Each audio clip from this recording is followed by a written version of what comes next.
The Map of Many Friends. In Bujumbura, a boy named Nyonkuru watched his mother, Anisi.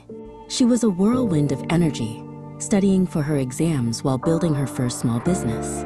A story is a plan, Nyonkuru, she'd say, and our family story is one of kings and queens, of travelers and pioneers. Never forget where you start. Years later, the story changed scenes entirely. The bustling markets of home were swapped for the towering metal and glass of a city he didn't know, London. Nyonkuru felt small. He learned to use the new connections, using a laptop to write his thoughts down, sharing stories and news from East Africa with the world. The journey continued, eventually landing him in the brisk, bright air of Aberdeen.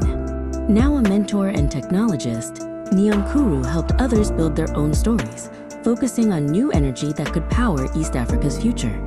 His biggest collaborator, though, was his daughter, Bernice. Bernice was a master of connection. She drew her friends, her family, and even her imaginary cartoon characters, a tiny, bubbly adventurer named Pixel, all connecting in one big, colorful world. "Dad, why do you look worried about your film script?" she asked one evening. "It's about connecting people across continents, but the words feel stiff." Nyonkuru was mentoring a young man, Elgon, who had just moved to the city and felt disconnected from his heritage. "How do I build a future here when I feel like I've lost my past?" Elgon asked. Nyonkuru put a hand on his shoulder. "Your past is the power, Elgon.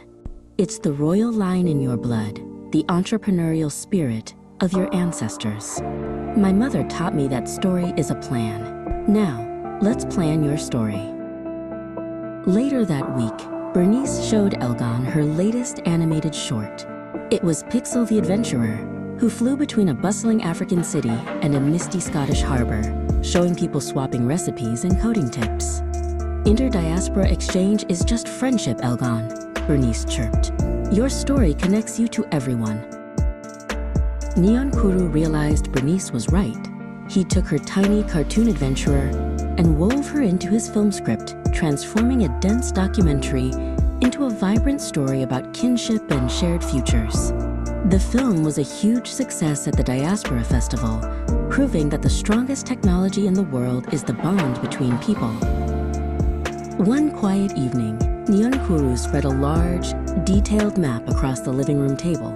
His finger traced a path from Bujumbura, past London and Aberdeen, finally resting on a city by a lake in Ethiopia. "Bahir Dar," he sighed. "One day, my friend, that is where I will go to write all the stories that are left in my heart." Bernice hugged her dad, then ran to the window, watching the streetlights come on. "Friendship isn't a place, Dad," she said, her voice clear. "It's the cable connecting all the places you've been and all the people you've helped. It's what you write every day, and it's why Elgon is building his own future right here." Nyonkuru smiled. He returned to his writing desk and began a new story, a picture book for every child and every grown-up who needed to know that their lineage was their launch pad, and that the best chapters of life are always written with a friend.